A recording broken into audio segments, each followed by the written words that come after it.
Hey everybody, welcome to another episode of Purple Insider. Matthew Coller here, along with CBS Sports draft analyst Chris Trapasso, who also doubles as a golf analyst now. I heard you on national radio talking a little golf as well. And I got this is inspired by Rory collection of the Nike hat that I wear every single day of my life. But what a weekend it was for us golf fans, eh?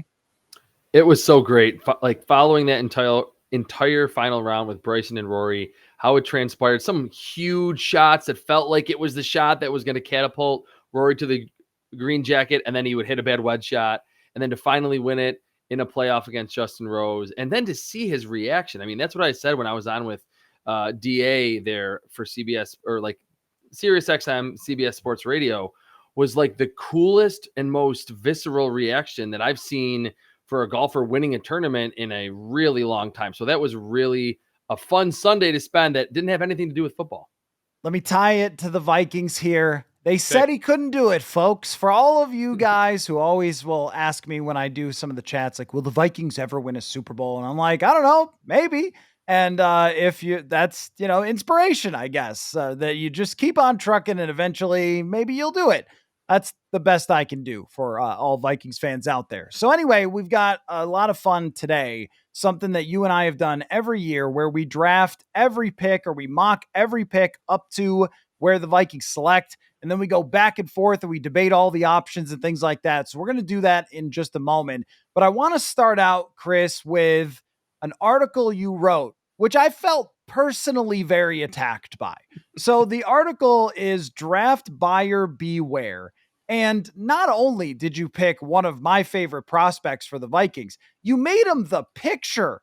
It's not only that you just named the guy, but you also put him as the poster boy for buyer beware. I'm talking about Jahdae Barron. You've got a list here I want to go through of why these guys are buyer beware. But explain the corner from Texas. I've been high on the idea of the Vikings looking into him if he drops. Why is it buyer beware? Okay, so everyone that's listened, and even if you have not tuned into this draft show, we're going to call it, during this pre-draft process, I am not a film guy only. I am not an analytics guy only. I try to blend the two, and I can't say that I have, a data scientist type level of understanding of the analytics. But when it comes to draft profiles and certain thresholds that you want, I have a pretty good idea. Jahdae Barron, there's a few reasons from the analytics side. His tackling efficiency was right around 7% in college. That is low. You normally want to see 9, 10, 11, 12, 13% at the defensive back position, whether you're a slot corner, outside corner, safety. Now, if you're thinking, how is 7 and 9, 10%? It's a big difference. It's not minimal, even though that's only 3 percentage points. It equates to a lot more missed tackles if you're at 7 compared to 9 or 10%. So that's one thing. That's certainly not the most important, but that is something that also checked out with me on film. I saw him missing a lot of tackles in space. He played 70% of his snaps at outside corner in this breakout All-American season in 2024, 29-inch arms. And there's a thought that, he's just going to bump inside, which that's probably where he will play. But a lot of the plays that he made were on the outside where he wasn't dealing with super twitchy, sudden slot receivers in the SEC. And then the ball production, the forced incompletions, you want to call them pass breakups plus interceptions, which I think is a really important characteristic to look at the cornerback position. We've talked about the box score scouting element of it. Very low, right around 10% in his college career. Now, 5 seasons, over 240 targets in his target area. So the volume was there, and it's hard to maintain that volume across 5 seasons. But I didn't see him making a ton of plays on the football in this breakout season. So I think he's a fine prospect. He tested well in Indianapolis. We've always talked about the athleticism and how that's pretty predictive for NFL success or lack thereof. I just don't think like this is the bona fide second corner off the board after Travis Hunter. And that's really where it feels like Jahdae Barron has ascended to over the last couple of weeks. Fair enough. I look at it much more through a one team, one defensive coordinator type of lens. Yes, so that's probably the difference. And also, I mean, I think we're a little bit on the same page with the idea that he might not go in the top 15, because that's something I've been thinking about a lot, is just how overvalued some corners have been by the mock draft community in the recent past. And with Barron, I am very much a numbers person. And what I've tried to do is develop my own little way of figuring out what might fit for Brian Flores, what numbers point to success in the future, and then what things that people like you write who actually do study the film of every single player in the draft. And there's one statistic that really jumped out at me with Jahdae Barron, and that is zone coverage grade by PFF. 91.5 zone coverage grade. Now, man to man, and this would be the difference between trying to scout for any team, just how good is this player. He was only a 69.0 grade on man to man coverage. But the Vikings don't play a lot of man to man coverage. And I kind of look at him with his size profile as being similar to a Byron Murphy Jr., where he's not the fastest, he's smart, he's aggressive, he can play inside, outside, but he's not somebody who's going to run the 4.2 40 like Maxwell Harrison or something crazy like that.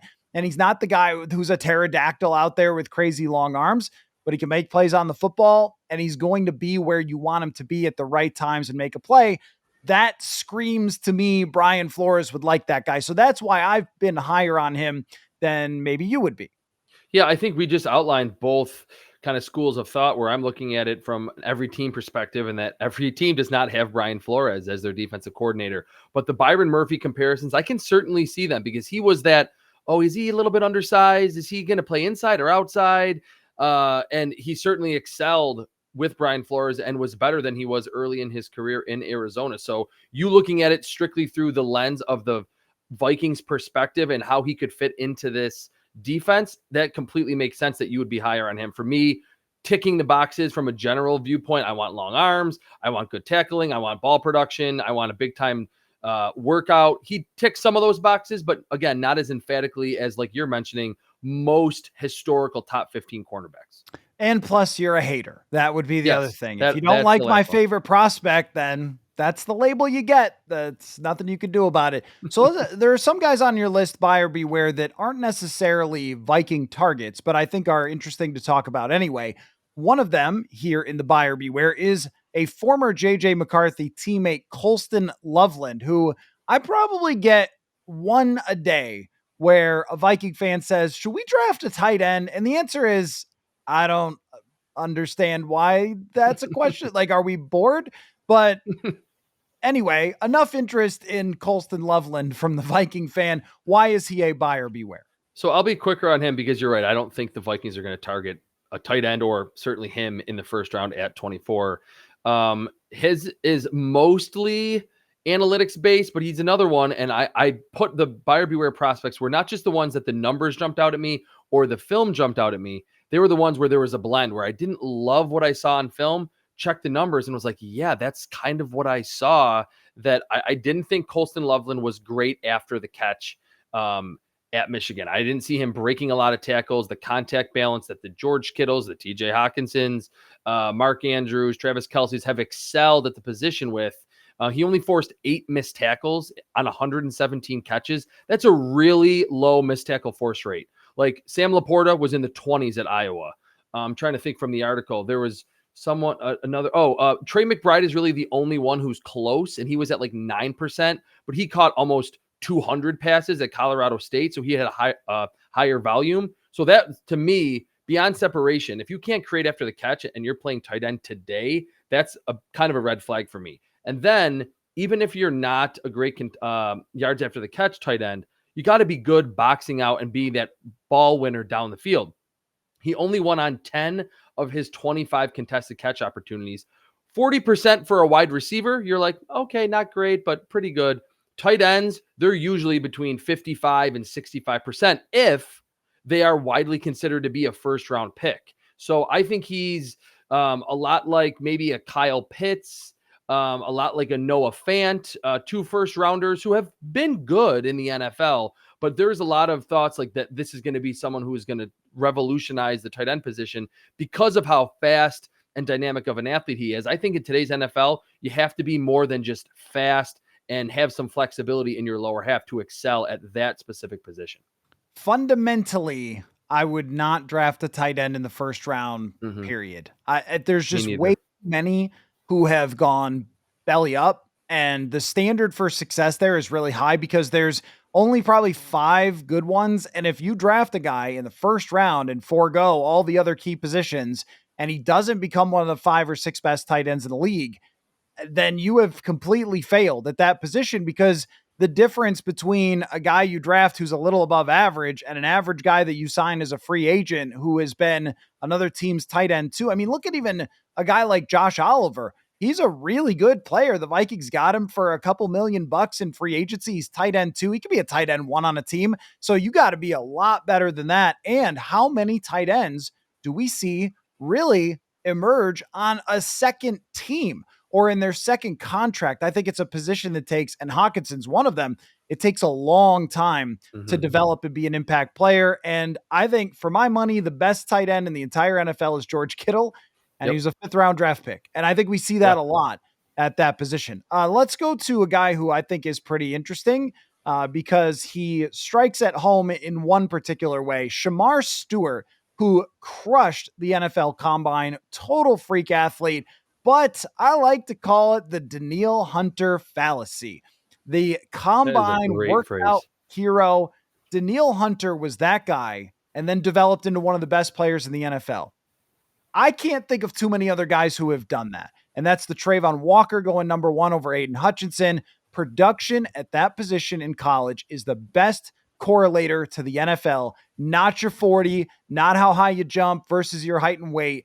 Because if you're that much of a freak and you can't produce against college production or against college offenses, then how are you doing it in the NFL? It's hard enough for guys who do produce in college to go to the NFL and start sacking people. So I would be out on Shamar Stewart entirely. I think he's the perfect guy for a buyer beware list. And what teams don't ever seem to understand is that Danielle Hunter is an outlier. You don't understand. Danielle Hunter was 20 years old when he was drafted. And if you know Danielle, you know what's in his head, what's in his heart, what kind of person he is. You could see why he was the outlier. You got to be a special kind of dude to grow that much while you're in the NFL. Yeah, it is so important for an evaluator like myself, and then even more importantly for a GM of an NFL team, to not chase those outliers. There's not Josh Allen's growing on trees in every single draft. Danielle Hunters don't come around even every 5 to 10 years. They're a lot longer span between those types of players. And for everything to go right with a Josh Allen and a Danielle Hunter, they needed to be, like you said, have the right mindset, be in the right situation right away, not be forced into a certain role and have high expectations immediately. And both of those players didn't have that. So with Shamar Stewart, we're seeing that he might be the 2nd edge rusher, 3rd edge rusher off the board inside the top 20. And exactly what you mentioned is why he's on my buyer beware list, that has a 10 out of 10 relative athletic score. Love that. That's great. That's an emphatic check mark with a Sharpie. I don't know why his pressure rate then at Texas A&M was like around 10 or 11%. Like, that's super duper low. You want 15, 16, 17, 18, even get up to 20. James Pierce in this draft class, my number 1 prospect in this class, the past 2 seasons at Tennessee, 21% pressure rate. He was twice as likely to get to the quarterback than Shamar Stewart, another big-time athlete as well. So I don't think Shamar Stewart is a terrible, like he's going to be a Vernon Golston out of the league in 3 years, but he definitely falls into that workout warrior category that the team is going to fall in love with him because of the traits. That's how the first round goes, but is just nowhere close in terms of the skills and the nuance and the refinement that you need at the edge rusher spot to be successful. Like you're mentioning, if you're not doing it against SEC tackles, it is a giant step up to NFL tackles. Even though we say that the SEC is so close to the NFL, it's not in terms of competition, especially in the trenches. So I think Shamar Stewart, solid player, but nowhere near top 15 overall talent, which is probably where he's going to go. It's funny that you mentioned his pass rush win rate. It's not that much better than Kenneth Grant. And yeah, exactly. There you go. 320 pounds. Yeah, that's kind of funny. Yeah. So you have Michael Williams here. I don't have a lot to say about him. Similar case. I think, not a guy the Vikings would really look at, but same sort of deal, just did not produce at the level. But someone the Vikings could consider, and I think also could drop in this draft, is Will Johnson. You're really telling on yourself when you're like, I'll do everything except for run the 40. And you're like, but why? Why? Is that because you're slow? However, I will say, from a Vikings perspective, a guy who makes a ton of plays on the football, maybe a little biased because I saw him pick six against the Gophers. I went to the game against Michigan and he picked off a pass and took it for a touchdown. A nice play. But playmaking on the football and instincts are more important here than they are raw speed. So would that make you think twice in terms of buyer beware for the Vikings, or is it even for the Vikings buyer beware? I think for the Vikings, still buyer beware, but what you laid out would make it a little bit more palpable if they signed him, or a little bit more digestible, I should say, where the playmaking ability and just attacking the comebacks and the in-breaking routes that we've seen have gotten a lot of interceptions for the Byron Murphys and the Cam Bynums in the past.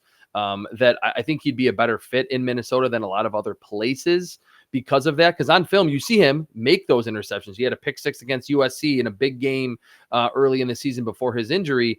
But you also see balls over his head because he's planting and driving on those routes. He wants to make big plays. I think he had 8 or 9 interceptions in 32 games at Michigan, which is a really high number just in terms of turning over the football. That's first round caliber.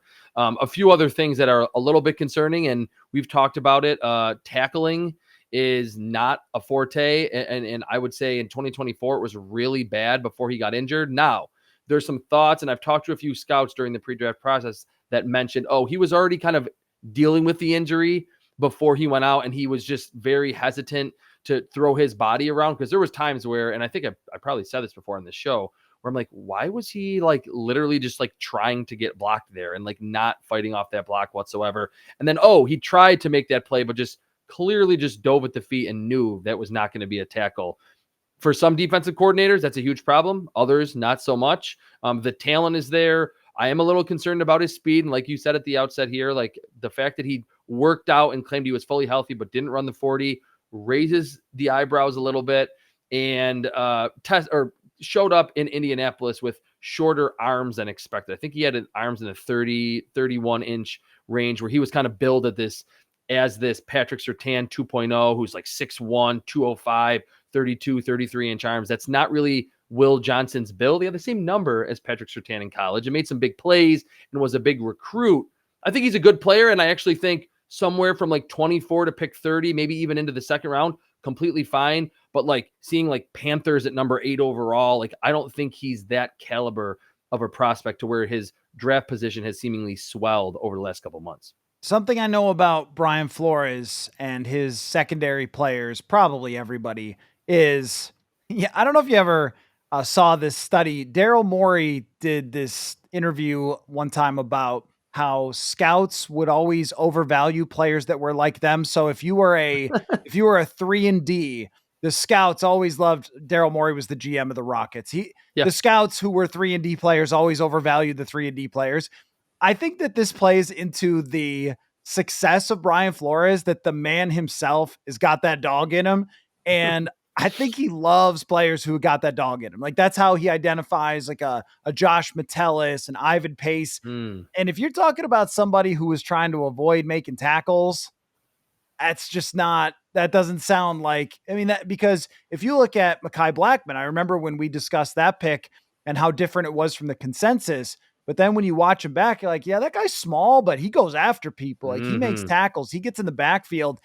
I think that he's going to want players like that who, even if they miss a tackle, but they're making a hustle play, an effort play, a physical play, they're going to look at him a little closer. So that, I think this one is a buyer beware for the Vikings. And sometimes we see these guys throughout history of football where it's like a Marcus Peters thing. You like to jump routes and you get picks. Trayvon Diggs. Does that mean that you're providing the most possible value to your team on a play-to-play basis? Because picks are important, but they throw at you 100 times a year, right? So there's very much a balance with that. But a great, sorry, go ahead.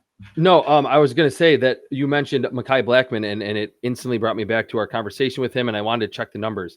In college at USC, Mekhi Blackmon, not nearly as much of a specimen in terms of his weight as Will Johnson. His college tackling efficiency was 10.6%. That's really good. You want to be 8, 9, 10%. He was almost to 11.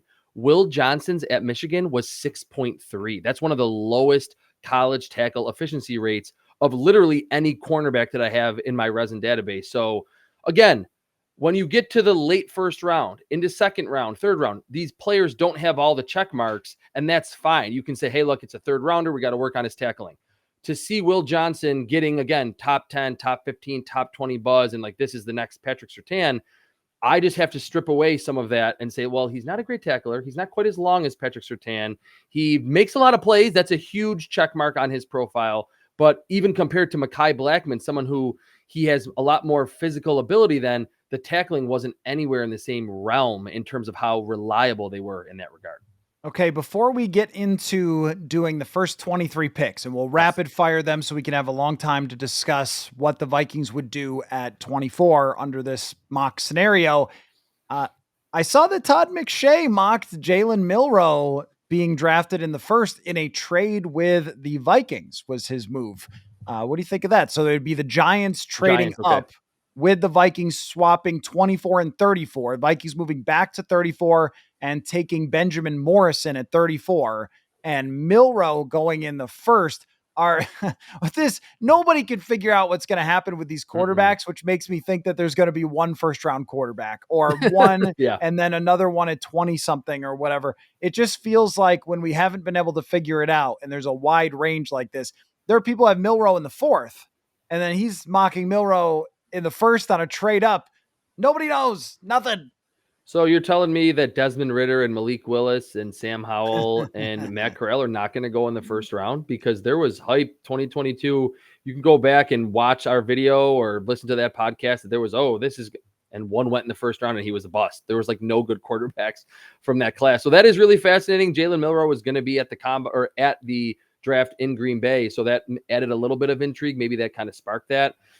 You know how I am, and we are on the same page with trade backs. Like I think, even when you're a team that is as loaded of a roster as the Vikings, stick to the philosophy of getting more roles at the table. And you said Benjamin Morrison, he's more of a man coverage guy than what you've hinted at, how, like in terms of how much man coverage frequency Brian Flores likes to utilize. But talk about just being able to just say, you follow that receiver right there all around the field. He can do that. And the ball skills are really good when they did decide to throw in his direction. Better tackler than Will Johnson, too. There's just the injury, like there is with Will Johnson, like there is with Savon Revel from ECU. That's why the cornerback spot is a little bit murky, but I would certainly like the Vikings doing that to get another pick, because going into any draft, you don't want to be in 26 or 27 and go, man, we only picked 4 players. We don't have that young stockpile of cheap talent. It's important to have 5, 6, 7, 8, 9, 10 picks every couple of years. I think I've gotten to the point where, I mean, I have no idea, Jalen Milroe. What I want him to be is Cordell Stewart. I want him to be this guy who plays wide receiver, running back, quarterback, and then we'll see if he develops. I think that would be pretty cool. But I've gotten to the point with the Vikings where I think with certain positions, if you want a defensive tackle, you should take it at 24 because just the better guy you can get, the better chances you are. If you like Nolan, if you like Harmon, just take them. Yep. Same with Starks, Eminware. If you want them, take them at 24. Don't worry about it. But if you're interested in a corner, then there's like 5 guys who might be there in the early part of the second round. And Revel visited the Vikings, probably a medical thing. I don't know if Morrison has or not, but that's probably the way to go about it if they are interested in corner at that position. And there's some other spots where they should just stick and pick. Yeah, so I've gotten so many questions about the Bills and what they could do in this draft at 30, and they're in the defensive tackle market as well. And they're also in the cornerback market. And I have answered a lot of questions, and it kind of pertains to the Vikings as well with what you just mentioned, that where I would want the Bills to go is D tackle in round 1, because I think in round 1, most of the D tackles who are picked, especially the ones who ultimately become quality players, have pass rush ability. Once you get to rounds 2, 3, 4, yes, Chris Jones was a second rounder. He was invited to the draft in 2016. Probably, obviously, should have been a first rounder. But in general, once you get into round 2, 3, 4, even in this class, you can get quality defensive tackles, but they're not going to have a college pressure rate of 10, 11, 12, 13%. Derek Harmon was at 11%. Even TJ Sanders, really good. Omar Norman Lott, another one from Tennessee. Those type of players, it's hard to find those at that position later.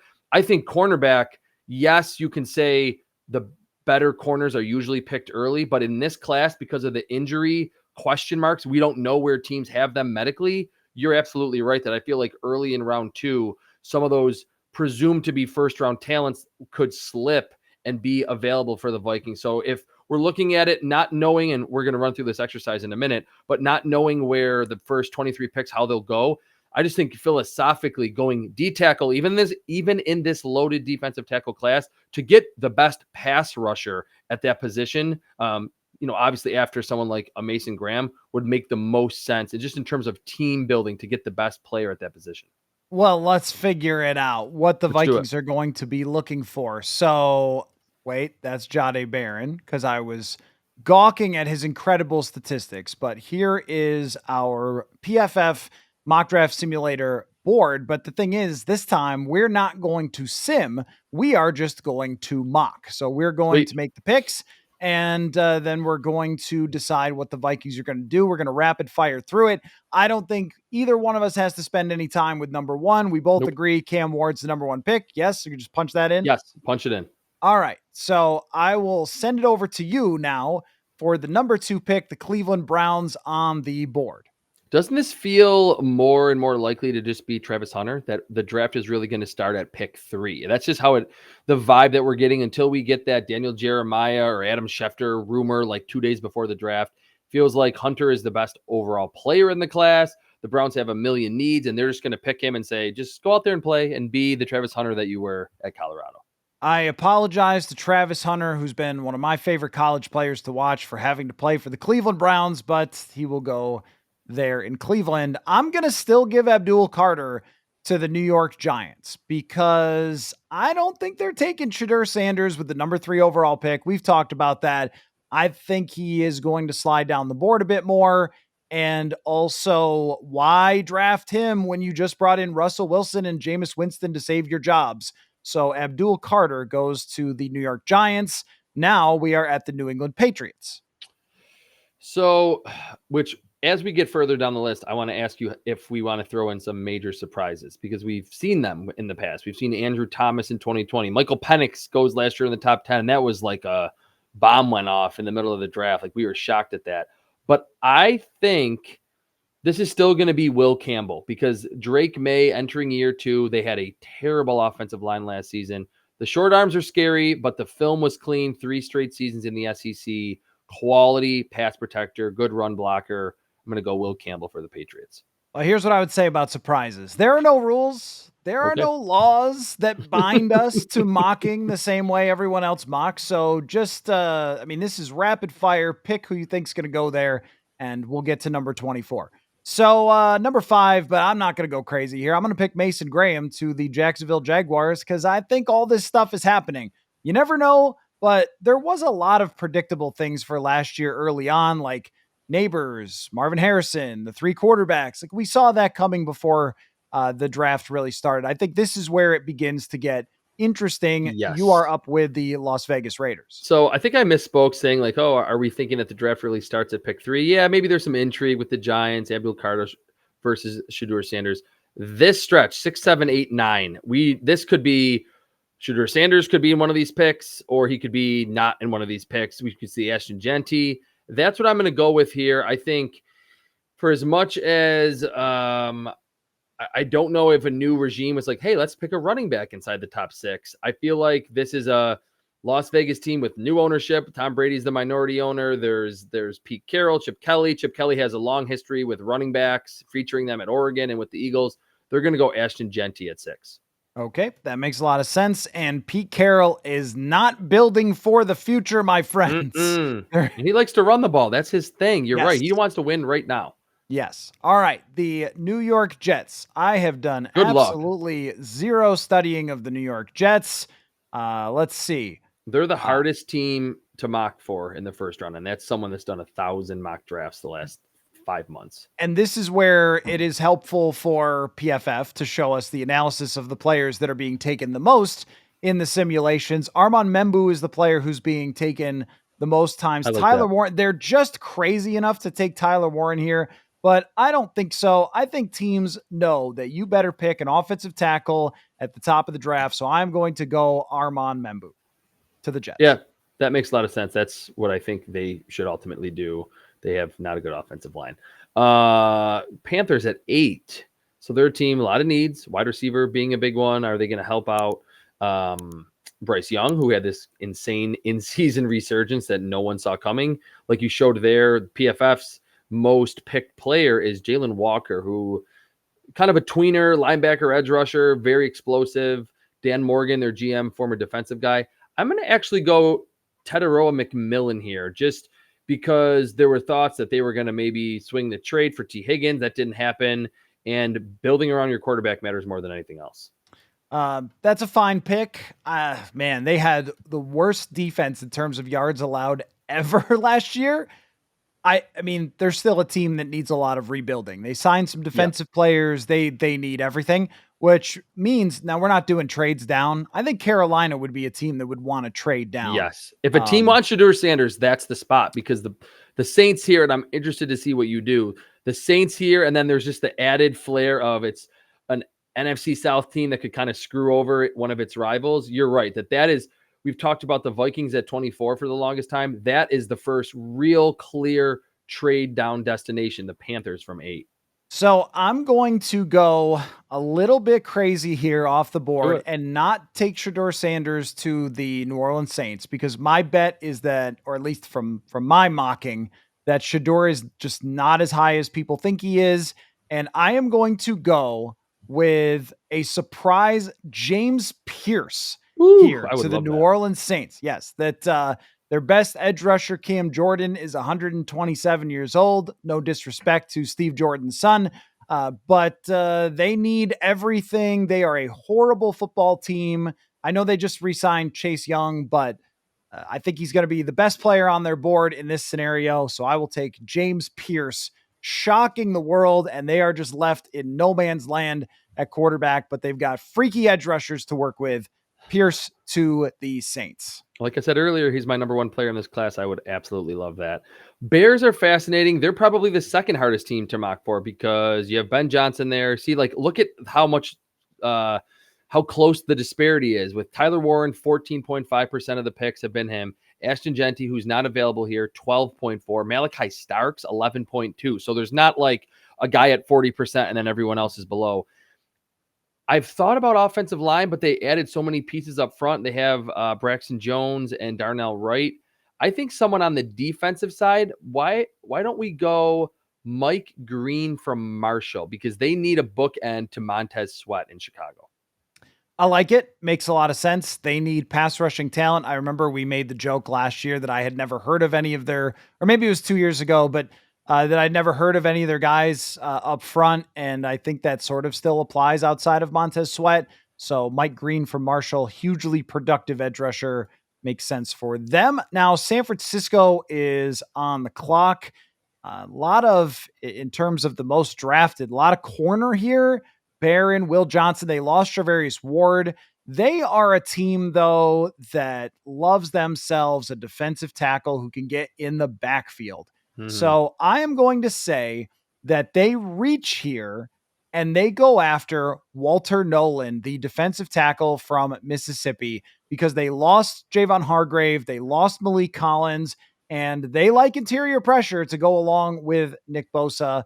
Walter Nolan to the San Francisco 49ers. Now, they could go wide receiver since they traded away Debo, but they did Ricky Pearsall last year. So I'm going to stick with the DT there for San Francisco. Yeah, they lost a lot of juice on their interior. And those two players, Hargrave and Collins, were really explosive upfield players.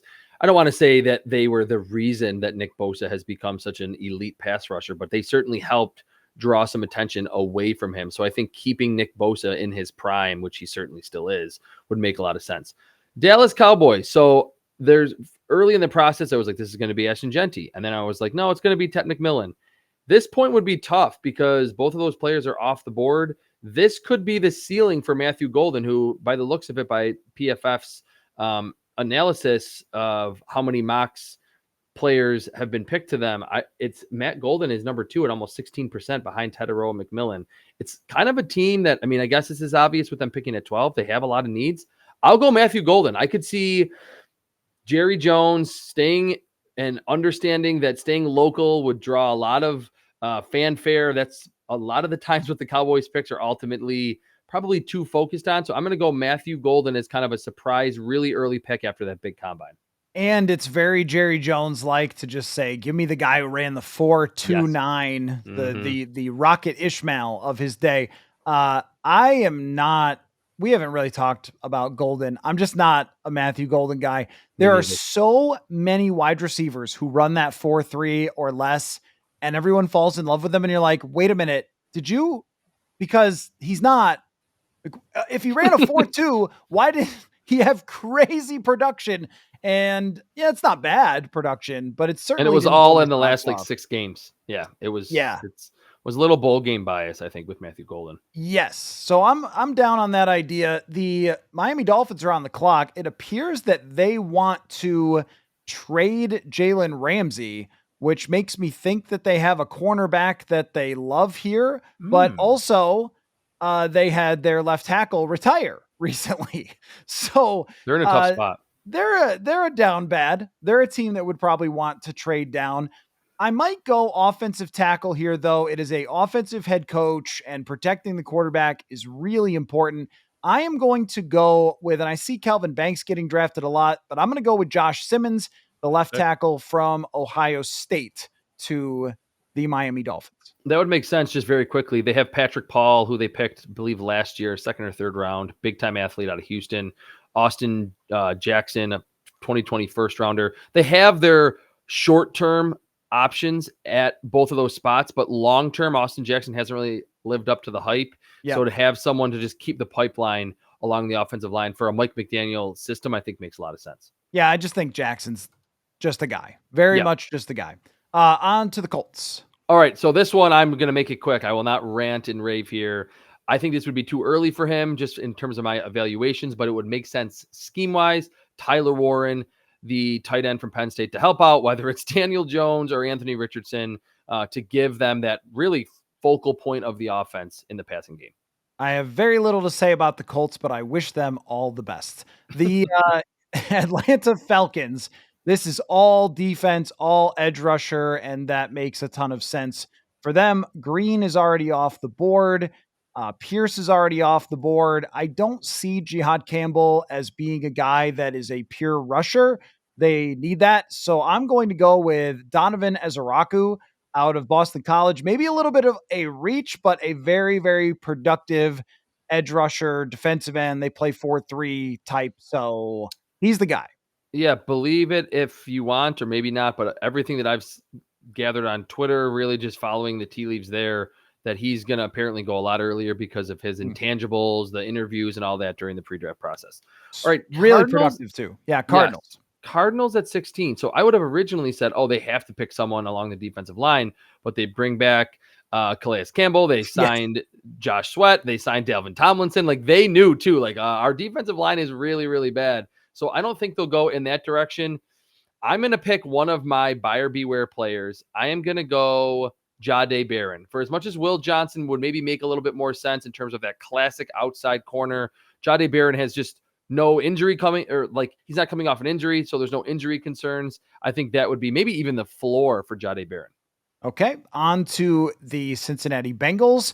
Looks like a lot of defense for them on the distribution of draft picks here in the simulator.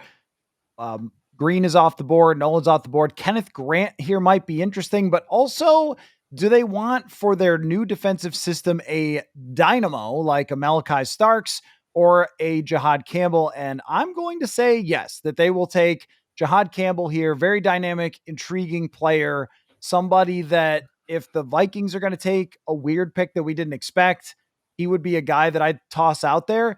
I just think that when you're rebuilding a defense, you're looking for some versatility and some talent, and Campbell has those things.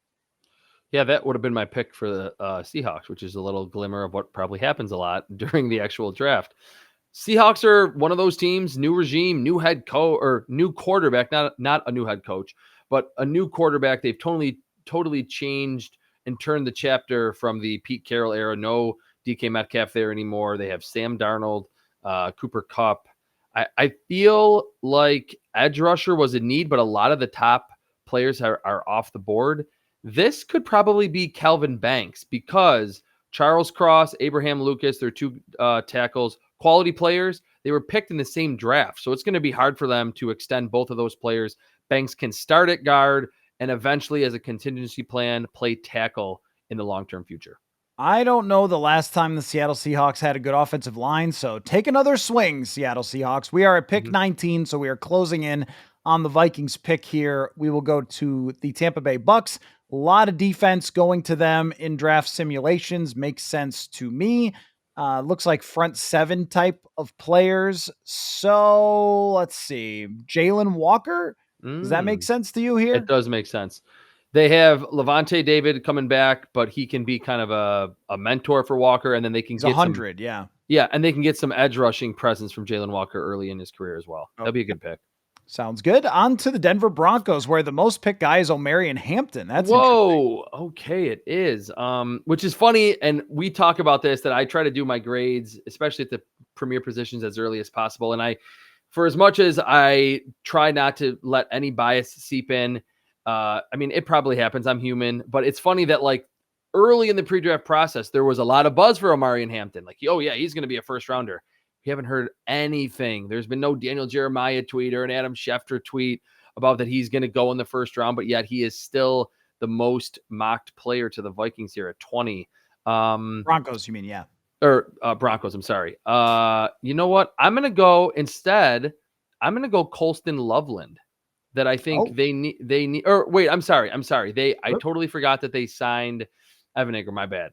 Let's go Omarion Hampton. Let's get Sean Payton and Bo Nix a feature back that can be featured in the screen game and take some of the pressure off Bo Nix in year 2. All right. Does Pittsburgh take a quarterback? Do I want Pittsburgh to take a quarterback? I don't think that Pittsburgh wants Shedeur Sanders. Jackson Dart to me is just not a first round pick, no matter how much people are trying to make that happen. So I'm going to go with no. And I also am not buying the Jalen Milroe late hype to the Pittsburgh Steelers. So I'm going to say that Aaron Rodgers or Mason Rudolph are the quarterbacks for the Steelers and that they are going to go in a different direction with a player who matches up with Mike Tomlin's mentality, high IQ, dynamic. I know where you're going. Could play up at the line of scrimmage, could play back, and a potential target for the Vikings goes off the board with Malachi Starks to the Pittsburgh Steelers. I just don't think that these teams, and we saw this in other drafts, we saw it with Will Levis, where if teams don't believe in a guy, they're not going to take him at quarterback, even if they need a quarterback. We can agree or disagree with that philosophy, but that's just how it has been recently. So I will say Malachi Starks to the Steelers. Now we get to the Chargers. Okay, this is Colston Loveland. I was mixed up with my AFC West teams. They both could use tight end, but the obvious connection, Colston Loveland, Michigan, recruited by Jim Harbaugh. Okay, now we are at the Pack. The Green Bay Packers, who have been, we don't need a number 1 wide receiver. We've got, a bunch of great number 3As. They'll all be fantastic and wonderful. And guess what? That surprisingly didn't work. Actually, it usually works when you have a bunch of great receivers. Anyway, so I think this is a receiver. But the question is it Burden? Is it Egbuka? Or is it someone else? Is a wild card, somebody that they like? I think there's a massive drop off after Burden and Egbuka to the next best, but you never know. I think that it's Burden because they throw a lot of screens with Jordan Love and Matt LaFleur. That man knows how to screen. So let's go Luther Burden to the Green Bay Packers. They finally do the thing and draft a wide receiver. And that leaves us, folks, at the 24th overall pick. So let me read you who the analysis has as the most likely picks to the Vikings, or the picks that have been made the most in the draft simulations by Vikings fans. And then we'll look at who is on the board. So Walter Nolan is already off. Malachi Starks is off. Kenneth Grant is available, though. Omarion Hampton, what are we doing here, folks? And Derek Harmon, I guess that must have been earlier before they signed Jordan Mason. And Derek Harmon, who is also on the board. So here's our options. Best options by PFF are Will Johnson, Kenneth Grant, Emeka Egbuka, Omar Norman Lott, Gray Zabel. Kevin Winston is rated kind of high on here. Trey Amos, Nick Scorton is maybe not a guy. I don't even know if I'm pronouncing that right. Shamar Stewart, we didn't take so far, but not a guy the Vikings will be looking at. Benjamin Morrison, and then we're kind of down into very clear second rounders. So Will Johnson, Kenneth Grant, Emeka Egbuka, Omar Norman Lott, Gray Zabel, and Tyler Booker, also somebody that is not rated high by PFF, but he's also available as well that the Vikings could look at. My friend, we got a lot of freaking options here. We do. And we've said that. Have we not beaten this drum the entire draft season that, especially as things kind of crystallize post combine, we're like, there's going to be a bunch of corners, a bunch of D tackles, maybe even some safeties. I mean, Nick Manwari still on the board. We didn't even mention him. Oh yeah. And where does PFF have Derek Harmon? Because he's not on this best available. Must be a little bit lower here. Okay, they have him at his 42 rank. His rank is 42. Average his ADP is 32. So that's surprising. I think he's higher than that. Let's put our minds together here. I will just tell you off the top of my head who I have graded higher. I have a Manwari, probably the highest graded player available, regardless of position, at D tackle. And I said earlier, I think just being able to get the pass rushing ability and upside at D tackle in round 1, that's when you want to get it, because after that, it's a significant drop off in likelihood to get a great pass rushing defensive tackle. It would go Derek Harmon and then Kenneth Grant to me in terms of players who are available, and they're likely to be viewed by the rest of the league to be a 24th overall pick or a late first rounder. Some other names here: Maxwell Hairston, Siobhan Ravel. I mentioned Booker, but Donovan Jackson. Yeah. Was that Ravel? Ravel, which I guess I didn't finish my thought. I was saying let's put our heads together, because that's how I view those players. You can add in how you view them, and then sprinkle in how you think the Vikings would feel about them, utilize them, value them here at pick 24. So I'm of two minds here, because in one way I see 9, 10 players that I'd walk away and go, good pick, Minnesota Vikings. And at the same time, there is one guy that I know is not rated quite as high on here that I think is a total difference-making type player that could change a D-line for a long time, and that is Derek Harmon. I mean, when I look at his pass rush win rate by PFF, 17.6%, 91 true pass set grade. That means when they're on third and long, and he's a good run stopper. I know he's got some missed tackles, but that's because he's in the backfield all the time.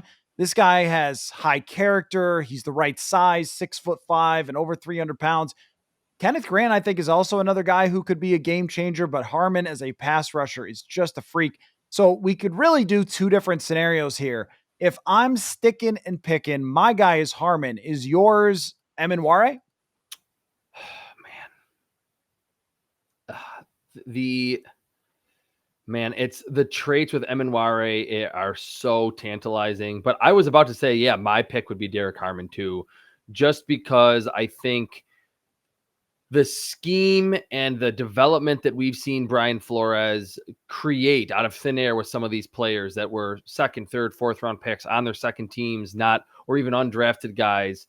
I think that the Vikings would feel okay with addressing safety later, especially with Harrison Smith coming back and having Josh Metellus already in those entrenched positions at safety. So I think Derek Harmon would make a lot of sense, because you can't get 17.6% pass rush win rate at defensive tackle after this selection. I mean, you could trade back and hope he's still there, and I think we'd probably agree a trade back scenario seems very likely at this point. But if we're sticking and picking, I would be completely fine with Derek Harmon, adding him to this defense. And again, not asking him to be Aaron Donald right away, given the veterans that this team has brought in. So let me be clear that if it is me, if I am the general manager and not Kwesi, if they say, sorry, Kwesi, that's enough. This guy's done a lot of great podcasting. Put him in the mix. I'm picking Egbuka, and I'm apologizing to absolutely nobody for having all sorts of wide receivers. But if we're trying to predict which player they would stick and pick, I think Harmon is the best player with the best fit for the Vikings. So here's the other question. If we agree on that, how far could they go back? Like, that's another question. If I rapid fire this off, how far could they go back? Could they go back if we did a trade? I'm not going to mess around too much with the trade downs at this moment, but like, could they go back to third? Well, the I was Bills thinking probably the aren't trading up Bills. 30 though. Could they The trade Bills could back to trade up. 30? The thing is, yeah, they probably could, but I think it's risky because I'm looking at some of those teams, and again, I've done a million mock drafts. The Houston Texans at 25, address the offensive line, probably going to go defense. Maybe they could pick one of the receivers. Rams, maybe a quarterback, maybe someone at linebacker, so that's fine. I think Ravens, cornerback is a huge need opposite Nate Wiggins. They have Marlon Humphrey in the slot, not really anything else. They've always loved to address edge and defensive tackle early, so you could lose one of those, a Derek Harmon or a Kenneth Grant there. Detroit Lions, even though they brought in DJ Reed, the cornerback from the Jets, it wouldn't be shocking if they go defense. And the Washington Commanders are a team that needs defense. So that's not to say that all of those picks, to pick 30, will just be like 6 picks in a row of all defensive players. But it's not like, oh, hey, here's where a quarterback's going to go. This team desperately needs wide receiver. This team desperately needs tight end. I think if you're looking more defense for the Vikings, trading back any further than 30, I think would get a little bit dicey. I agree. I think 30 would be the target. Also, I mean, we are talking about defense, but you could also look at the offensive guard position where they have their pick of the litter, that none of the guards have been taken. A guy that we did not mention at all that actually I kind of overlooked. I overlooked here is really Donovan Jackson, that he's been mocked this high and he's still on the board here as well. I think you'd be pretty happy with trading down and getting Zabel or Donovan Jackson. You're right. I didn't even think of that either. Yeah. If we didn't you're really talk about that. If Kwesi and Kevin O'Connell and the whole scouting department, coaching staff is like, all right, yeah, we love Derek Harmon. We love Kenneth Grant. And we've talked about this, that whatever player a team ultimately picks, they normally say, oh, that was the guy that we wanted the whole time. We're so happy to get him. When in reality, there's like 15, 20 prospects that I really like a lot. And that if I was a GM, I'd be happy with. If they like the defensive tackles that we've outlined, if they like and could see Will Johnson being a big-time playmaker in time in the defense, great. Jahdae Barron, maybe Revel, maybe Benjamin Morrison, and then you throw in maybe Donovan Jackson, maybe Tyler Booker, or Gray Zabel. And I think for me, someone that's a lot lower on Tyler Booker, if you're telling me this Vikings team gets Tyler Booker and some extra picks, that makes that selection a lot easier to swallow for someone who's not quite as high on him. So if you throw in the offensive players and maybe that safety or the deep sleeper wide receiver that are players that they would be, or positions that they would be happy with addressing in round one, then yes, trading back to 30 would not be overly dicey for this team. We just don't know where their priorities stack in terms of positions in this first round. And I don't want to ignore the possibility of Kenneth Grant, because just talking to some people, I've heard there's a lot of teams that are really high on Kenneth Grant because of the upside, the fact that he has rare movement skills at that position. Worst case scenario, he's a great nose tackle. Best case scenario, he develops into a Dexter Lawrence type who gets after the passer. So that might be their pick too. I think what this really tells us, this exercise, is that so Kenneth Grant is probably the guy here, or Will Johnson. Just looking at their rank on PFF and average draft position, those are the two that are the fallers in this draft, because Johnson is 15 for his average draft position. Grant is 20. So those are the two players that you're like, okay, they were supposed to go higher, but we just didn't find a fit for them. I think what it tells you is it will be somebody. We don't know exactly who it's going to be or what position it's going to be, but that's what's going to make this decision hard for the Vikings of whether to trade down, because more likely than not, someone that they have graded in the top 15 is going to leak through based on other teams' needs to where they are. So they'll have to decide, what kind of sacrifice do we want to make by trading back? And is there an opportunity to still trade back and get our top 15 guy? And maybe this is obvious, but this is the last thing I'll say on this, is that depending on who they pick or what position they pick, if it's a D tackle, he's kind of moving into that Dallas Turner type red shirt season where you play 300 to 500 snaps and maybe you don't make a huge impact, but you're fine with it. If they draft a corner, he's playing right away. If they draft a wide receiver, he's third or fourth in the pecking order in terms of targets, but maybe could be very helpful to JJ McCarthy. If they draft a Donovan Jackson, Tyler Booker, or Gray Zabel, you're the starting left guard most likely, and you're going to play 600 to 900 snaps potentially in year one. If you're a first round guard, you're going to play instantly. So it'll be really interesting to see. And that's something else to think about. Where are the Vikings' minds in terms of how much are they going to put on this rookie first rounders plate in year one? So let's wrap it up with this, because we just said a lot of things about this scenario. We did a lot. Man, when we get there to 24, and of course I'll be live all night long through the first round, whether they draft somebody or not, it's going to be dramatic. So let's do official with this scenario, what we would do, what we think they'll do. So for me, of course, I would pick the wide receiver, and I would just say, JJ McCarthy, you're welcome. Sorry you have to throw to an Ohio State guy, but you'll get over it. And what I think they would do is that they would trade back and take maybe Ravel or Booker. Okay. Either the top corner that they have, Ravel or Booker. Because I think Harmon will go here if they are making a trade out of it. I think they would trade out of that spot if they could. What would you do? And what do you think they would do in this scenario? So I flirted with the idea just in this mock draft sim that we just did with Nick Manwari. I think if he were there at 24, and everything I said, I'm still sticking by it, that Brian Flores can create productivity in the back seven, unlike any other defensive coordinator, or as well as any defensive coordinator in football. I want to see him with one of the most explosive safeties instantly in the NFL, and how good that player can be, especially realizing that early in the JJ McCarthy era, you are going to have to transition off of Harrison Smith, who was a big time playmaker and a big time athlete that wore a ton of hats in that defense. So I would probably go Nick Manwari.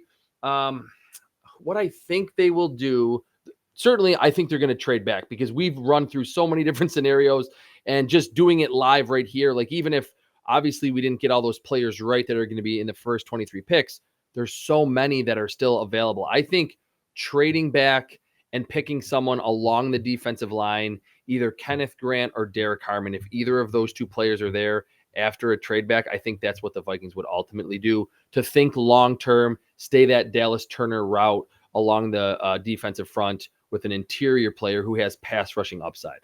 All right, we got 2 more shows. We got one right before the draft. We're going to record on Monday. And then we got our favorite show of draft season, where we review the Vikings picks. It may be a very short review, and then we'll talk about the rest of the draft as well. Or it may be a lot longer than we expect at this moment. Chris Trapasso, go check out his article there, along with mock drafts and a million other things that you've written for CBS Sports.com. And hopefully y'all enjoyed that. We'll talk to you again soon. Football.